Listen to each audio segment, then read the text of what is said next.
much it's not a big relay, but it's a race where they have one line on one side and they have to go and pass a certain area and come back. And it's funny because you'll see even the older ladies participate. Not saying that wisdom is not key, but you would think that the physical part of it wouldn't be there.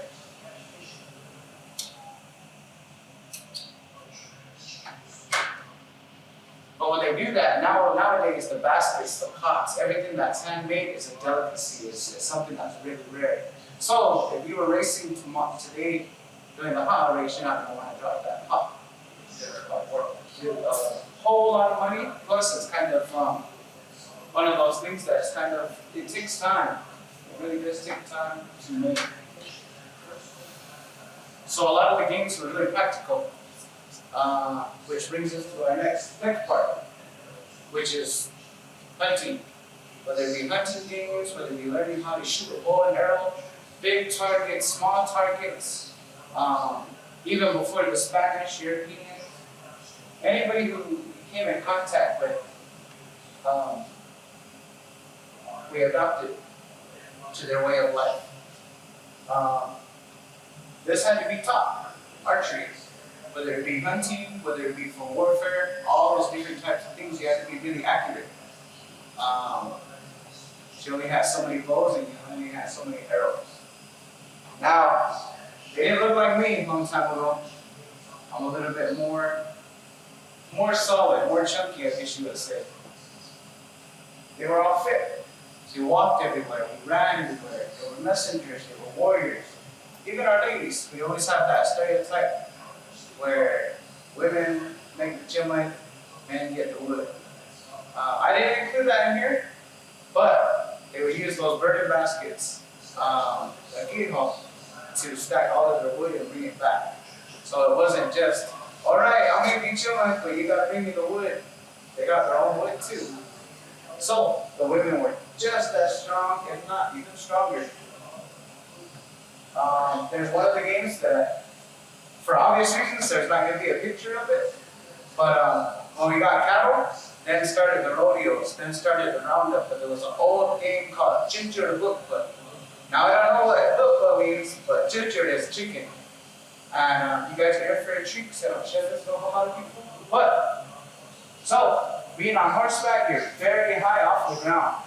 What they used to do a long time ago was bury chickens in the ground, whether it be in the arena or be wherever they were having the games at. So they were buried, and I'm not too sure if it was feet first or head first, the chickens. And they were live chickens. They would go and swing off of their horse and ride by and pluck it out of the dirt. If you're able to pull out the chicken without its head coming off, obviously you won. But if the head popped off, then you lost.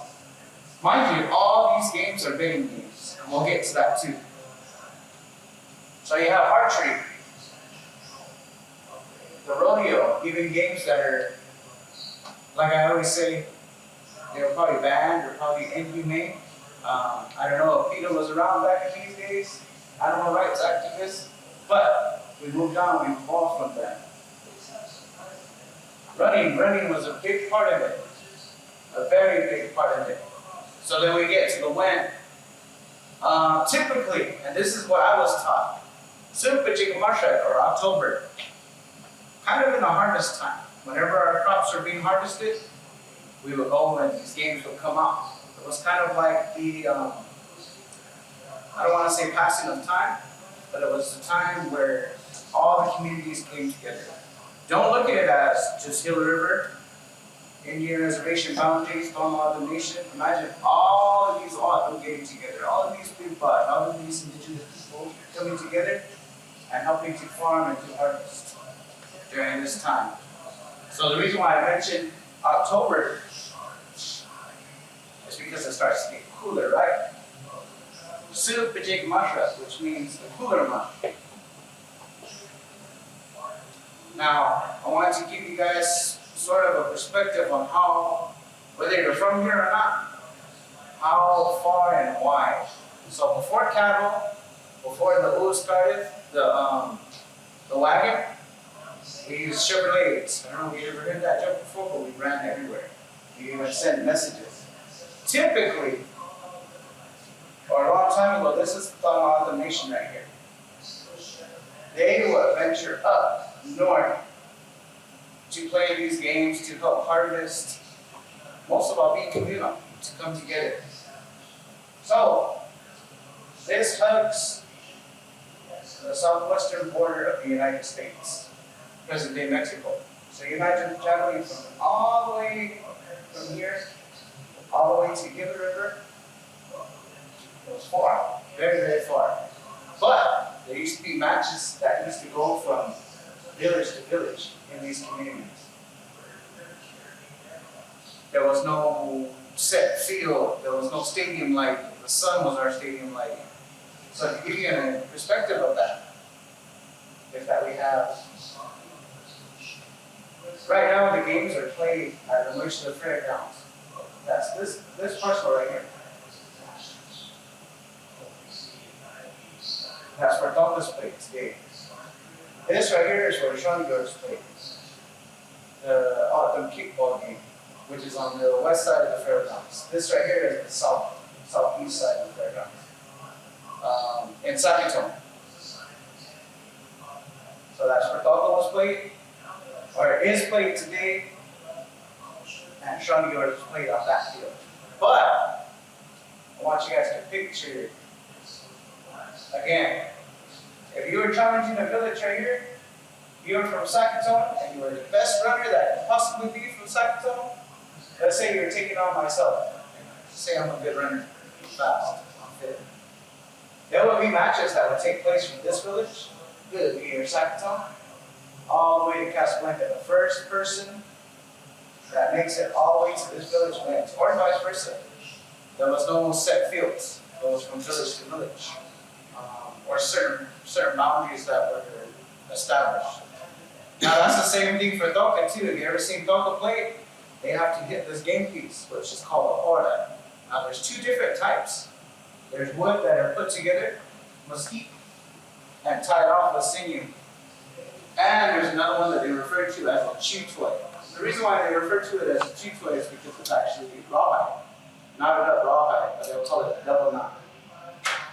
So they would hit that hora, that game piece, all the way to that community. The first one to make it to that community, they won. Nowadays, with the rules, sometimes they'll hit it first past a certain boundary, and that's how you score. Or you hit it past a certain boundary and you actually pick it up. Thoka, if I'm being totally honest, it could be a little bit brutal. It's a physical sport.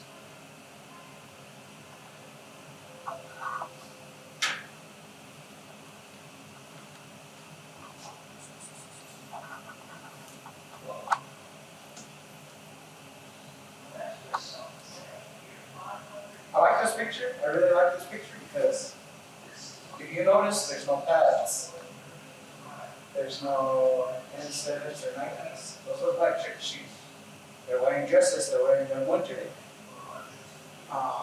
They use what they had. And the reason why I use the word practical a lot, or something that's what you have around you, but whatever is abundant, you're going to play it. Same thing with the men.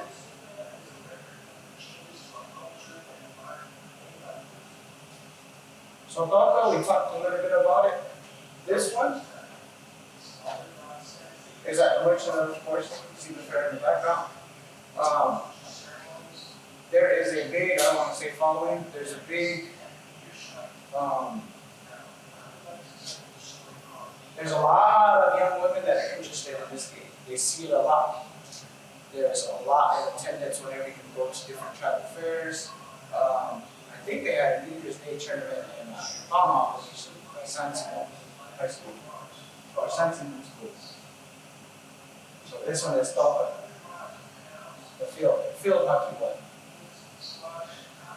So this one, and I'll tell you a little bit about how I started to play, how I started to learn how to play this. Now I don't know everything, but that's why we're life learners, all of us.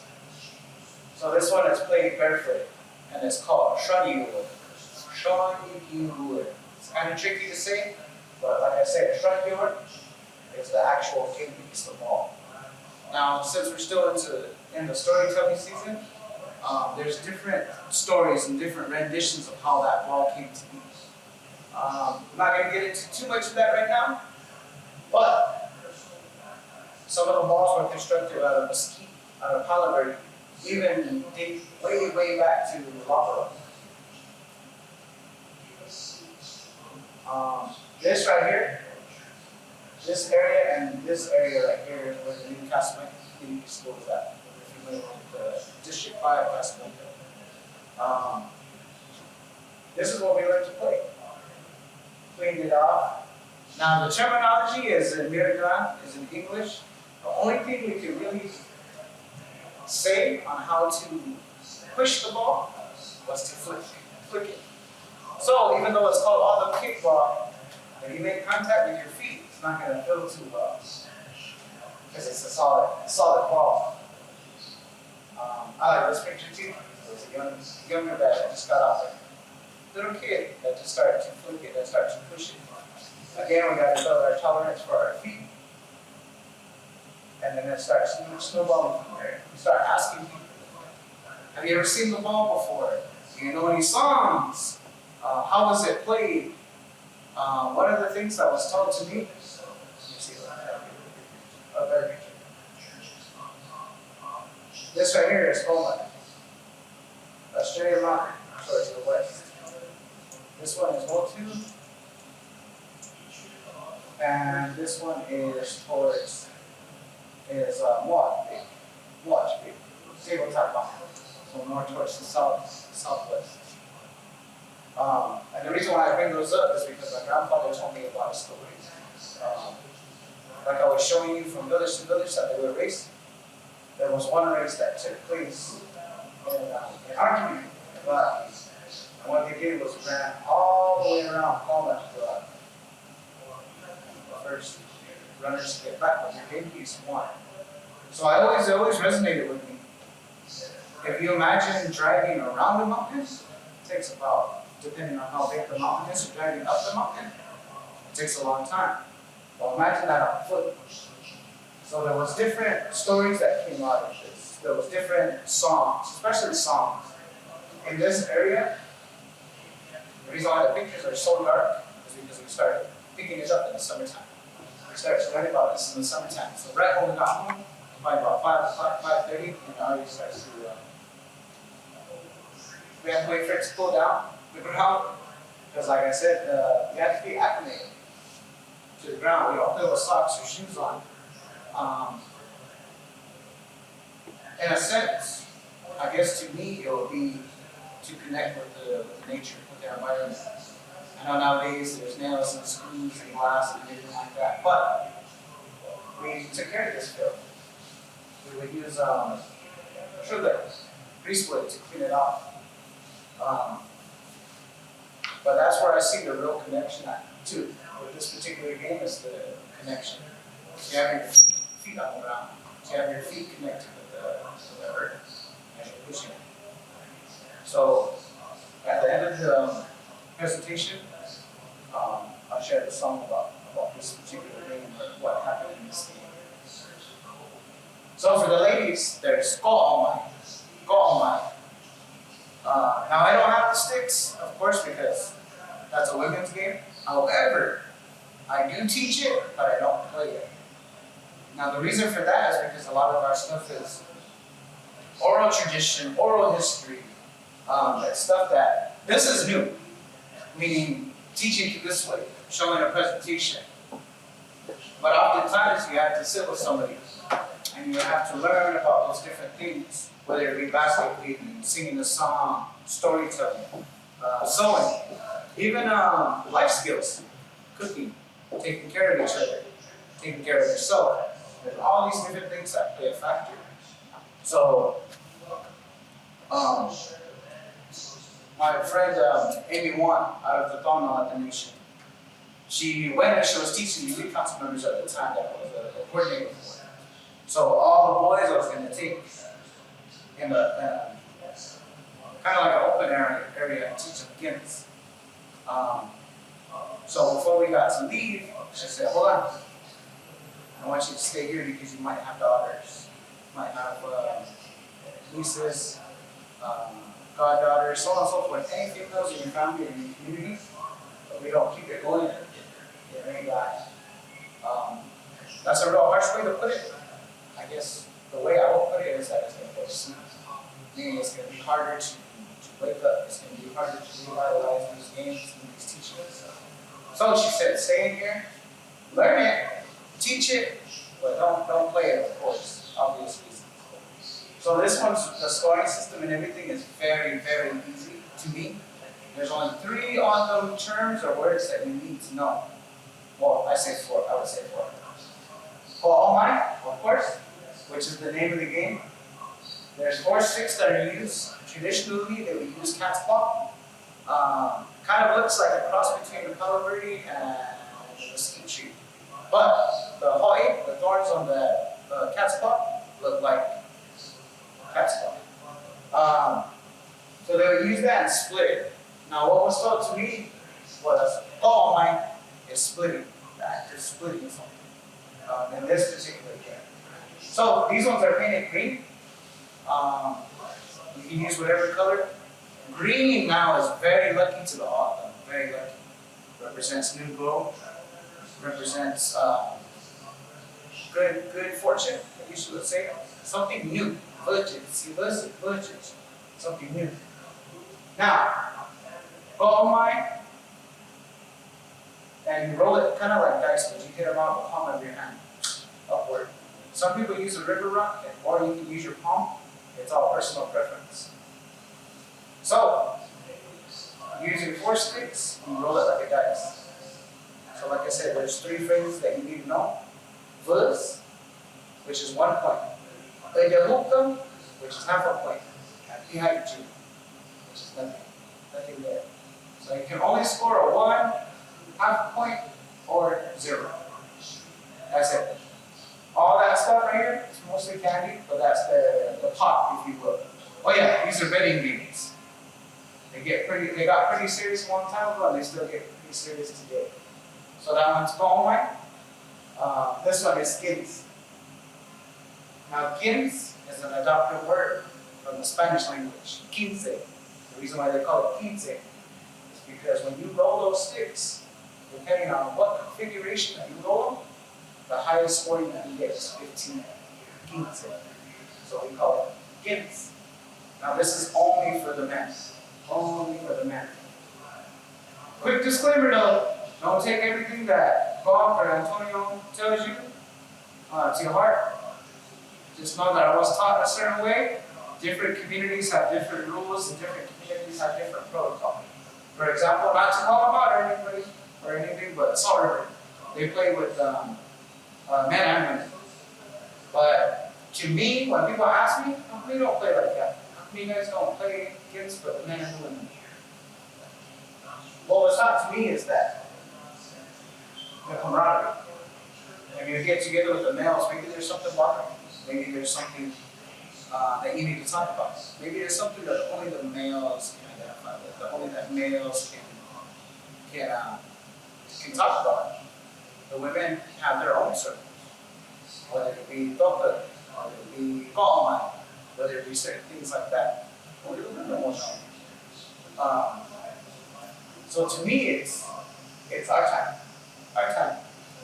Kind of have, I guess you could say, guy talk, to give advice, to talk to one another. Same thing for the women.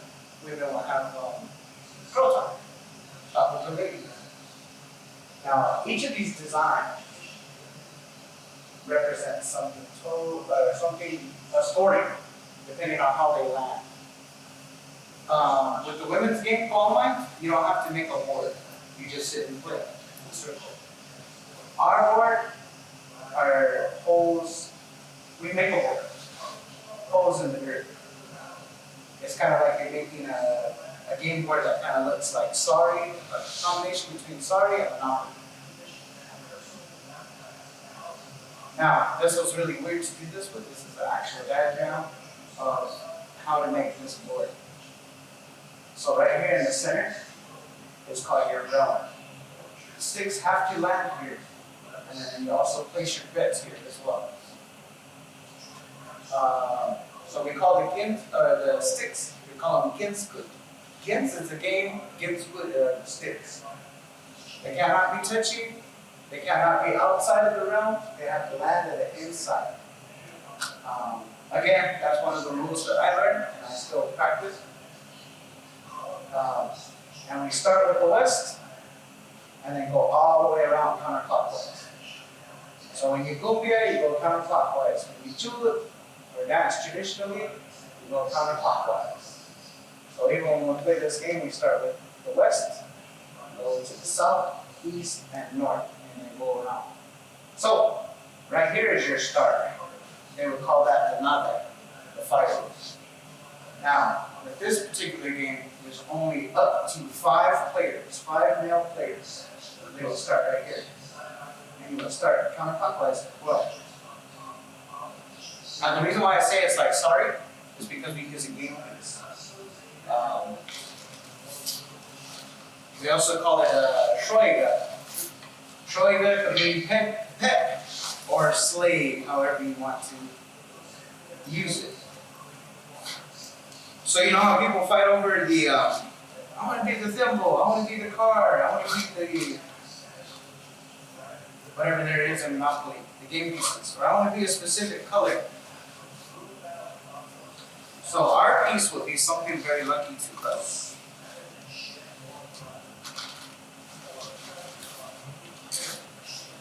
So for myself, I really like putting the diamonds. I like the diamonds.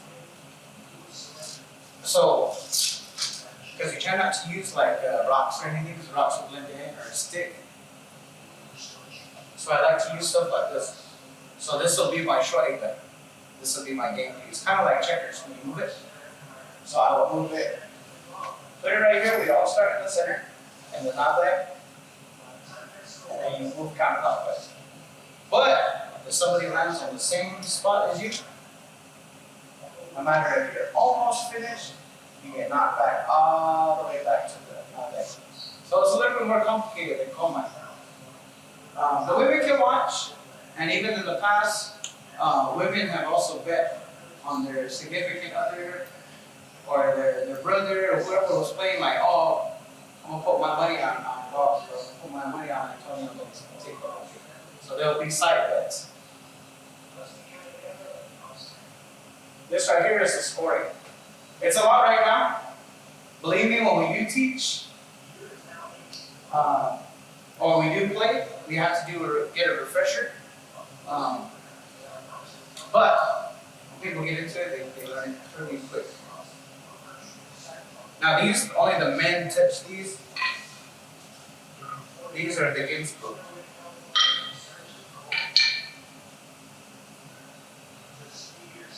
So this particular one is what they would call the 4 rays of sunshine. 4 rays of sunlight. So like in the top picture, this one's up and all the rest are down. This is 4. Keep. Those look like chicken feet or bird feet. That's this stick right here. So if this one lands up and all the rest are down, like this, then you take that number, 6. 1, 2, 3, 4, 5, 6. Now it might get a little complicated, but stay with me, stay with me. Any 2 up, not just these particular sticks, but any 2 up and 2 down is 2. Any 3 up and 1 down is 3. They all have to land in the realm, and they all have to not be touching each other, meaning the sticks and also the board plate. This one right here, some people call it a mountain, or ginger, the way it looks, bumpy. This one lines up by itself, and all the rest are blank, and it's 14. This right here is the game's namesake, 15, Guinness. Now what it was taught to me is that these were markings that the warriors will put on their forehead before warfare. So that's 15. All of them up is 10, and all of them down is 5.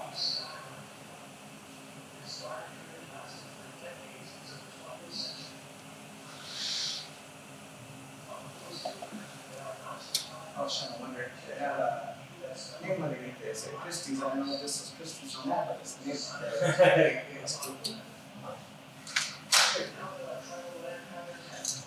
So like I said, the women's is really it's really straightforward. The scoring is really easy. You don't have to make a board, but it'd be best to have bets though. Cool thing about that is that whatever you have on your person, you can pretty much bet. Like say if me and John were gonna bet, you're like, hey man, I like your headphones. Play for your headphones. Well, what do you got? A hat, shoes, my headphones, different stuff like that. With ladies, it's a lot more. It makes a lot more sense for them to bet their, because ladies always have earrings on majority of the time, or a necklace or rings. It just depends on how much you want to wager or gamble. So right here, all up, 10, all down, face down, 5. Brings us to our bets. What did we bet a long time ago? What did we bet now? Cattle. We did get cattle from Spanish or Europeans. It may not have been that pretty, but it was probably cattle. Goods, food, crops, materials, silk. Glass beads were really popular at a time of trade. And this one's going to shock you. Women and children. So sometimes those wagers could be for a year. It was like an annual bet, or you stay with that family until they win you back. Woman or child. Really did happen. I don't know of any families particularly, but that's what I was told. But try not to bet currency, because everybody starts to cheat, everybody gets a little wild, so we try not to bet currency, any money. Now, in the past, we've done gift cards, we've done punch cards, because it's kind of like currency, but no actual money. I'll play somebody for their EBT, just like, oh. So, this right here is a day picture of where our field is at. Casablanca Community School. This was actually one of my first games playing. I'm not in the picture, but right here, these gentlemen right here, that guy. Okay, all these guys, the red to the white shirt, are all from out here. They started playing and learning the game about the same time. It's ironic because this guy is actually my boss now. He was teaching me about the songs, he actually had the game pieces. Because for a while we were just using softballs and baseballs to kind of get that strike down. Because this game was initially, the intent and purpose was to teach you, was to help you run far. Run fast, run far, your stamina, your endurance. Because remember, before we had horses, before we had our build, we had our legs. And give messages out. Also, that rite of passage that the men would take that journey to the ocean. This is actually the second term at Sackatoon's Indian Gate. I couldn't tell you the year. I'm bad with the years. I guess I'm going to be a real good historian. This one right here is at the Chichvithag. And you notice it's getting bigger and bigger. It's crazy because a lot of these young men at the time they're old now, but they're men now. Same with these guys. That guy looks familiar right there. But I just wanted to show you the evolution. At the grounds, we did have a rock club at one point. Matter of fact, we need to put it back up, put it all back up again. But having a lot of teams, especially out of the Thoka Nation, Salt River, Haichu, and Hillary. There was This year coming up on the 60th, I believe, for the winter, it's gonna really, really, really be something else. But I guess what's really important to me is doing it for the younger people. I really, really like this picture too. Really young. I couldn't tell you how old he was. Probably about 4 or 5 maybe. And for him to actually get that ball up was something else. Because it's hard. It's very tough. Especially if your feet are really sensitive. You could be a track star and be a really good runner, but we take away your socks and shoes. It's kind of like we damage your Achilles heel.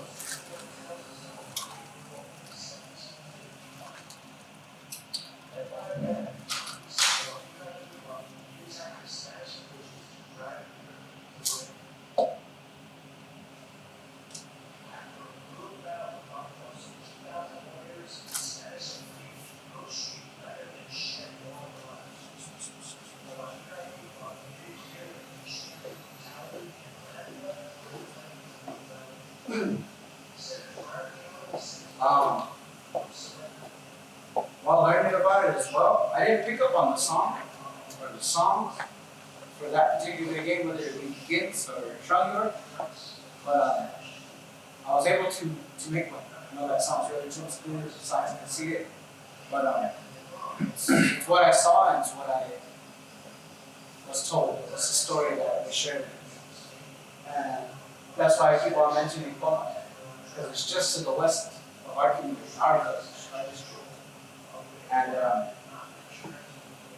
whether it be me, whether it be my peers, whether it be people that we've taught in the past, I want us to keep going. I want it to move forward. And in the song, if I'm being totally honest, it don't make sense unless you hear the story. So in the song, it talks about to the west we run. Where I stand, I see Thoka, Thoka, all of these game pieces, all these Shongivu'l, all of these balls, they have energy. They came from a living thing. They were breathing, they were eating just like we were, or just like we are. And they have life in them. So every time we bring them out, it's like a happy occasion to bring out the Shongivu'l. Put it on the ground. So the only time we pick it up is if there's somebody who's injured. We'll take that Shongivu'l and rub it on the injured part. Generally, not the first time. But that was the only time we pick it up. And we would pick it up to put it back away. So you know it will get sad. Just like our instruments do too.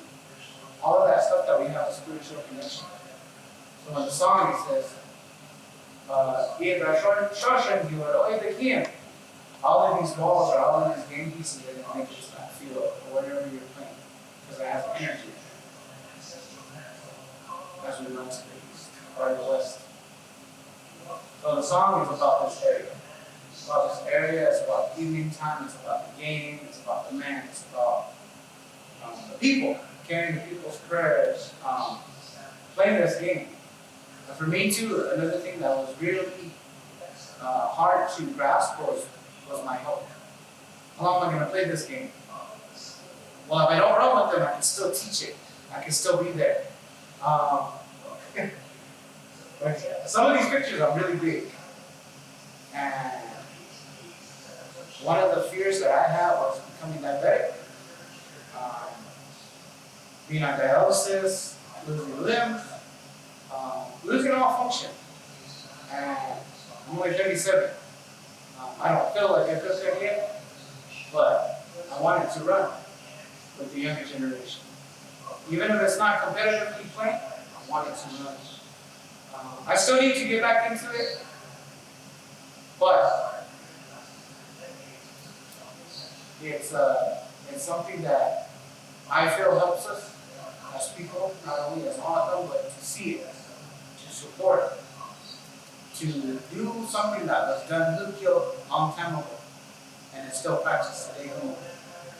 So that song, yeah, talks about Shongivu'l. It talks about that mountain and what's going on when we play.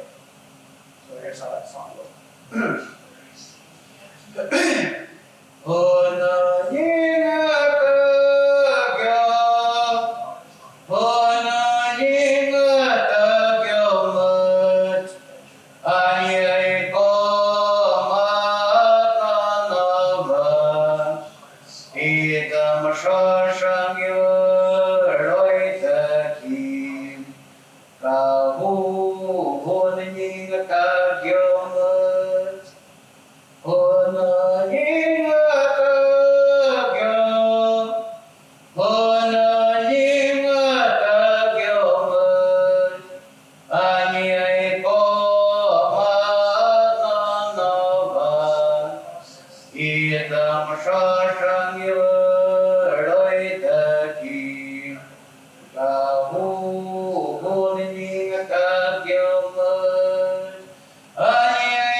The Shongivu'l song, and what was told to me is that the teams would sing it. Not a particular song, but they would sing a village song to identify themselves. Kind of like a national anthem, if you will. So they would sing those songs from their community privately, and to announce that, hey, we're here, and we're here to play. If you notice, they'll circle up for Thoka. If you get a chance, I should say. They'll usually circle up for Thoka, and they'll share the Thoka song. Same thing with Shongivu'l. Now Gins, I know there's songs for Gins, the stick game, but I haven't learned that yet. But if you get a chance, I know the Lucky Ratash in February for the Thoka Nation Rodeo Fair, they'll usually have a hot race. They'll have Gins and Thoka. So if you're curious about how to play, curious about just watching, I would encourage you to get involved. You never know what your potential is going to be. Doesn't matter if you're not the most athletic in school or on your, you play basketball as a hobby and you're really good at it, try it. One of my golden rules when teaching is to try. Whether it's trying to say a phrase, autumn phrase, trying to say an autumn word, just try it. You know, I could run fast, but I can flick very, very far. So that was one of my strengths to add to the team. But yeah, didn't take up as much time as I would think. But totally forgot to introduce myself. So, Skokoly ne gusto jamui. Isi sapata shunye humajitata. Anya napji Antonio Davis. Boy ni aga kokaput. Ambo amje dapat kita akimara pelajur dia. Beri akiman. Manda pelajur itu si master dalam Haichu Chichvithag. So my name is Antonio Davis. A lot of people know me as Gawkapa is my author name too. I'm from Casablanca, from the Latin community, and I currently work for the Hillary History program. I'm one of the cultural specialists. And this is a piece of myself I wanted to share with all of you. Sorry there wasn't a whole lot. I know you guys are all ladies. There wasn't a whole lot of women's games. If you do have any questions, I can try to answer them to the best of my ability. If they're about women's games, I'm limited. But yeah, that's the presentation.